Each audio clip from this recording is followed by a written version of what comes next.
I'm going to talk about leadership. It's a topic that's on pretty much everybody's, people are aware of it.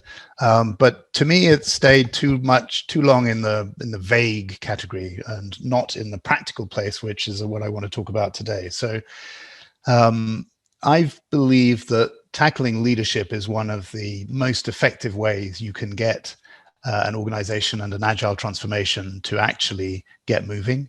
And yet from personal experience and from sort of people I've known, it's also one of the ones we have real trouble getting a handle on, getting specific about it and having valuable conversations on it. The point I wanted to make today is that I don't think leadership is a vague abstraction. I think it's actually something that's really quite tangible, something we can practice, something we can talk about, and something we can get better at. And so this 20 minutes is really about how we've been doing that at a client of mine. So I've been working with a client for the last year, and we've been adopting a particular model of leadership called intent-based leadership. And it's what we've used to help us journey along and address some of the challenges that we're familiar with. I think one of the first challenges we've got is the models of leadership we have in our mind. So the mental models we have, the language we use, tends to be towards the left-hand scale of this diagram. For those not familiar with this is a book which I'll reference later, but Team of Teams. I don't often involve generals in my examples, but funnily enough, today I've got two from the military side. And this one is really about how teams and the interconnectedness of the world that we're seeing on the right-hand side. But a lot of our sort of references for leadership tend to be on the left-hand side historically. So this is Jack Welch from GE. Even people like Steve Jobs may have been towards the left-hand side of this. Maybe these guys are moving a little bit further to the right. That's Jack from Twitter. And the other guy doesn't need any introductions. Towards the area where we spend quite a bit of our time. So in Agile, organizing teams, self-organizing around the work we're doing, and ultimately on the right-hand side, which is where Stanley McChrystal got his inspiration from, is the sort of the SWAT teams and the special forces teams that are out there and having to adapt in very real time to the challenges they feel. I think the problem we've got, in summary, is that the reality of organizations that we're in is at this end of the scale. You know, we're sort of transitioning probably between these two structures. I'm not aware of too many organizations which are fully on the right-hand side, but certainly it feels sometimes like that. And there's a lot of interdependence between teams that are looking to deploy and share code bases and all the rest of it. But our model of leadership, the way we think about it, tends to be a little bit further off to the left. So I think this is the sort of essence of the challenge. And you may or may not agree with the exact placement of that, but I think generally that holds true. So some of you will know about quite an influential book that came out probably about 6 years ago. It was to do with a submarine. This submarine was the worst performing submarine in the US Navy, had been for several years. And this guy was put in charge of it. So David Marquet sort of took hold of this submarine and was made commander. He didn't know as much about this submarine as he did typically, because he was switched to the Santa Fe at the last minute. And so he was slightly less familiar than he might otherwise have been. And the story is how the book is about how he, over I think about a couple of years, helped this crew of about 140 people to turn around and turn this submarine from being the worst performing in the fleet to the best performing. And even better, it stayed the best performing for years after he left it. And to me, this captures a number of things about the essence of leadership. What I find really nice and intriguing about this story is you probably can't imagine a place where there would be more hierarchical, more traditional, more risky place to do management. than a nuclear submarine.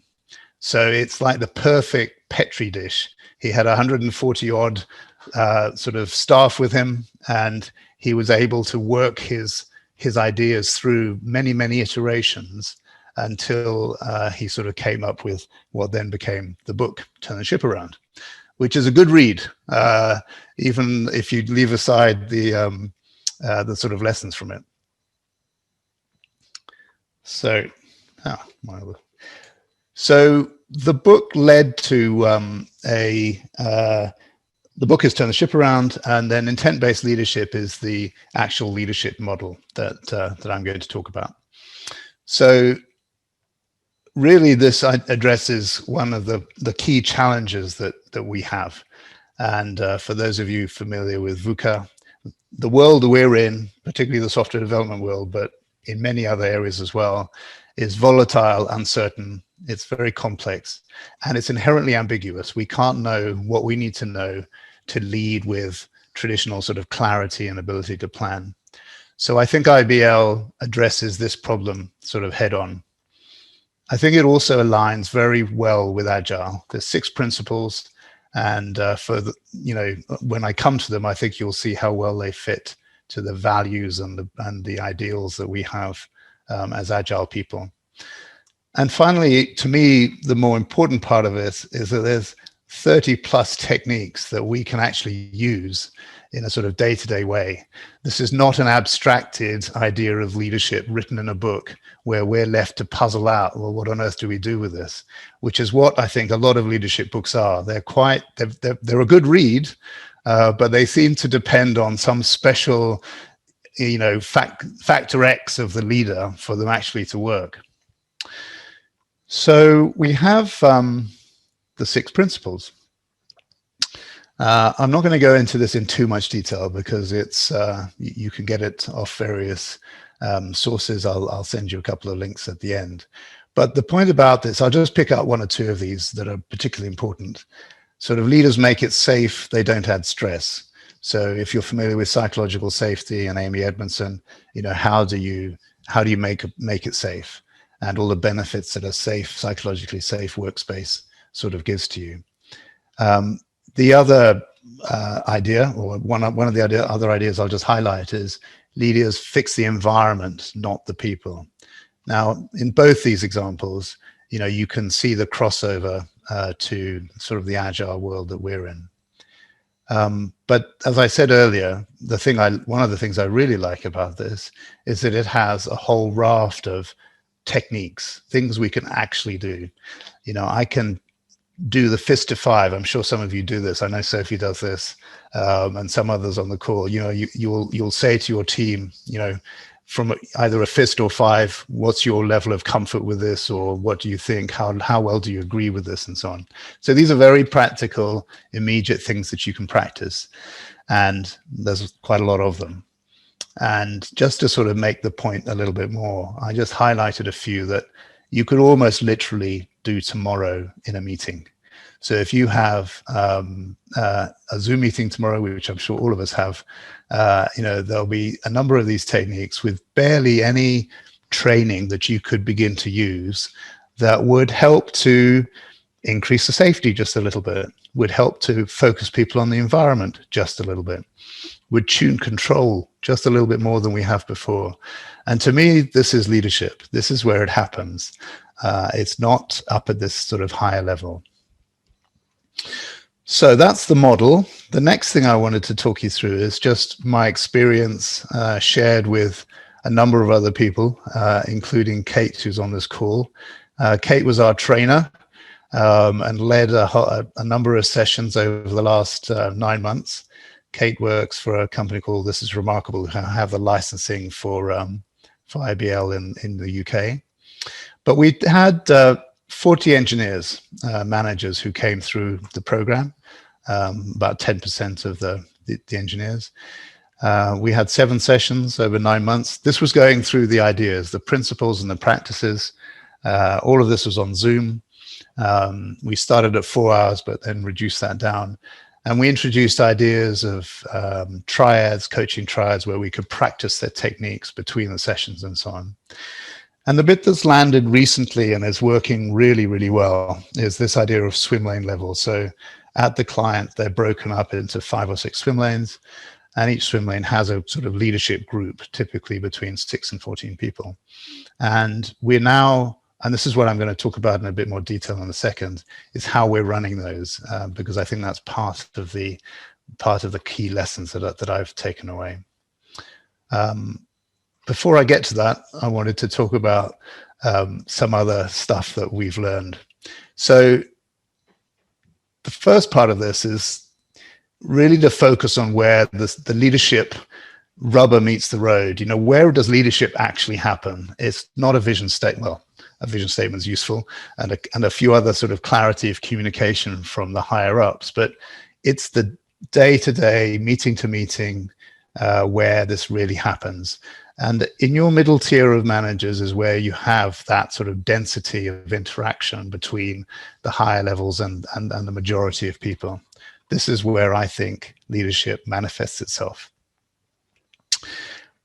What we also learned is that we need to have frequently practicing of these skills. And one of the IBL ideas is that you act your way into a new way of thinking. You don't think your way into a new way of acting. So that's one of those phrases that you just have to repeat a moment. But essentially, you know, these are habits we're trying to get people to adopt. We're trying to get them to lose previous habits. And those of you that have done coaching and so on or been coached know just how difficult this is. But really, it's about how do you act your way into being the leader you can be, rather than imagining it and thinking your way into it. And finally, we found that you really do need to help people prioritize this learning over the other demands on their life. And this was one of the crux challenges that we had. So we had a positive response from people. 30 people carried through right to the end of the course. We had pretty good sort of take up between the sessions and so on. But the real challenge was that it's this subtle adoption of skills, the changing of habits, the learning of new language patterns, managing yourself. You know, how do you show up in a meeting? How do you respond under stress? How do you, you know, basically interact with people? And it also involved taking some risks. So these are quite difficult things to ask of anybody, really. And so we needed to find a way to make the time to practice these skills. And that's what was not happening.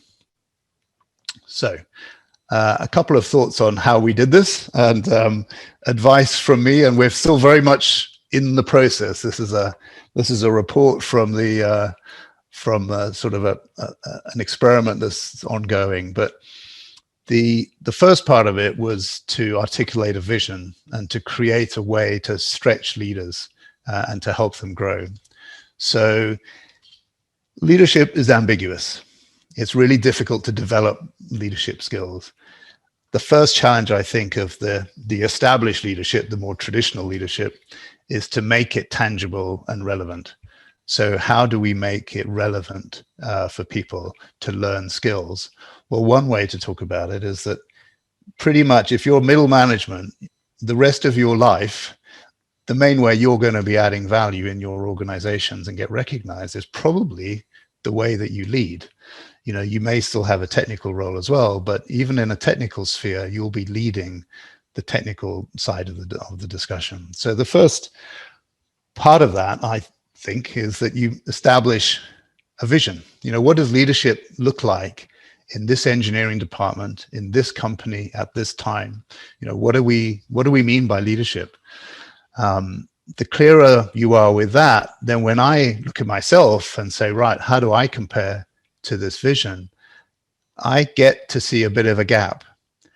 And if the clearer that is, the better I get to understand that gap and how I might need to take some action to address that. If there's no vision, then I'm left trying to identify what leadership means to me. And if I'm motivated, I might well do that. But if I'm a bit busy, then I'm not going to do that. and there isn't going to be that stretch. There's not going to be that internal dynamic for me to learn these skills and do these leadership. And that's what we were finding through quite a bit of last year. We would have the sessions, and then we would talk to people about, so how did it go? What did you practice? And it would be a bit of a blank reaction. We wouldn't get very much back, implying that there wasn't a lot of people weren't finding the time to practice this stuff. And the intriguing bit was that when we asked them, they said, yes, this is exactly what we need. This is very specific. This is practical. I can use this stuff, but they weren't. So that's what the vision part of it is there to address. The other part is the one about I'm just too busy. I'm too busy delivering to find time to practice. And this, again, is a difficult one to respond to. And so I sort of took the approach of equating the two much more explicitly. Now, obviously, better leadership is about a lot more than delivery. However, by putting the two together, we challenge this idea that it's either I'm doing delivery or I'm doing leadership. I'm not going to do both. So how does better leadership lead to improved delivery? Well, one way to look at it is around potential. Someone's full potential and the actual contribution that they're making in the organization. And there's going to be a number of forces that are pushing down on that to explain that gap between full potential and contribution being made. And if you look at some of those forces, and this would be an interesting topic to discuss if we had more time, there are a number of aspects of that which very clearly address people's ability to contribute. Lack of safety would be one of them, but so would things like misalignment, or in the last year, just levels of remoteness and having to self-motivate when you're working at home and so on. And in this, when I'm talking delivery, I'm talking about quite a nuanced definition of delivery. It's not just throughput rate or velocity. It's things like building the right stuff, better quality, and so on. And really, that's where the leader comes in. This is, and again, IBL gives us sort of language to tackle and to do something about safety, do something about creativity and remoteness and so on. So sort of developing that thought about where the rubber meets the road, there might be your traditional hierarchy. It's these informal networks that is where stuff really gets decided and resolved. Impediments, dependencies, all these sorts of issues happen at this level. And it's at this level really that we focused with our IBL training and coaching.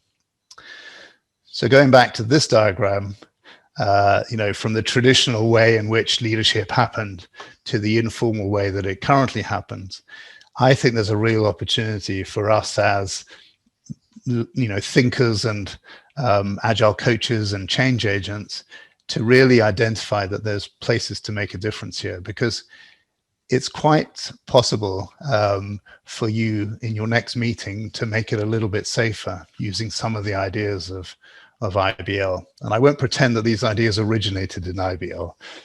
A lot of you will already be doing one more rule, for example, but they have been pulled together. So one more rule is just a very simple technique where you let somebody reflect on their own. They write their own post-it notes for 2 or 3 minutes, 5 minutes. Then you pair them up with somebody else and they share what they've written. And then you come back into the group together. It couldn't be a simpler technique. You could all do it tomorrow, even with that introduction. So the point is, though, that, as a coach, you can take this stuff and take it forwards into your workplace. I think also as a coach, helping people see leadership and understand. I mean, I've just shared a couple of simple models here, but just helping them to see and understand leadership a little bit differently from how they might have perceived it before, where it might be seen as this sort of pseudo-magical process that some people have and some people don't. Some people are leaders and some people aren't. Well, I would say certainly the essence of the book, Turn the Ship Around, is that everybody is the leader or has the potential to lead in their context. Wow, I'm going my 20 minutes. So just what we did, that's my timer. What we did is we set up sessions. This is the swim lane bit. And basically every 2 weeks, we picked a principle and we chose particular technique from that principle that we were going to practice in the next 2 weeks. And we rotate through and do this every 2 weeks. We basically take a different leaf out of the principles and we go through that format. Why this works, because it's simple, sustainable, we get to frequency of practicing it and so on. And I'm not going to forget that leadership is within a much broader context. So these are my favorite go-to places: psychological safety, 5 dysfunctions, and intrinsic motivation, all of which are listed here, as are my details. And I'm going to post all of these links into the chat in a second, so you can go off and have a look at them if you want to. And questions? So you can tell, unlike Damien, I didn't practice my timings earlier. I got a question, if I can just shout out. Please, yes. So what you described there is what I experience day to day is I can bring on board the people very close around me, the leaders surrounding me and working with me in my group or my department and my teams. However, then sort of we're trialing and they're on board with this and they're acting like it for a while, and then however they're seeing that as soon as you go up the ladder, it's just not there, right? They revert back to the way more other leadership style we all know very well. And then obviously the sort of enthusiasm to kind of try to then coach upwards and keep going with it sort of goes away, and then it just cave in. How do you make sure that how do you go about that? How do you address that? Do you literally start on the top, and is that what has to happen in order for this to work? Or it's always going to help, and I think part of the way of engaging the higher ups, and I've only managed to do that in one place so far with this model and this argument, is to be able to articulate specifically. If you go to them and say, we want better leadership, you're not going to get very far. But if it's, we want to take people through this model, here's the story, here's how it works, here's how it could fit.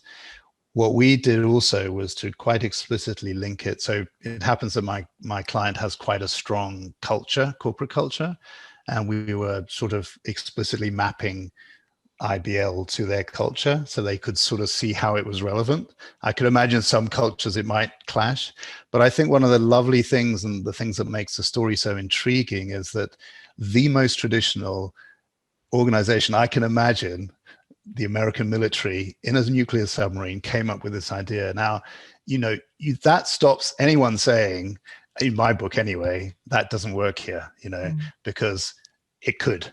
I'm not saying it will, but it could. But the other point is, to your point, is I don't think one has to go to the very top.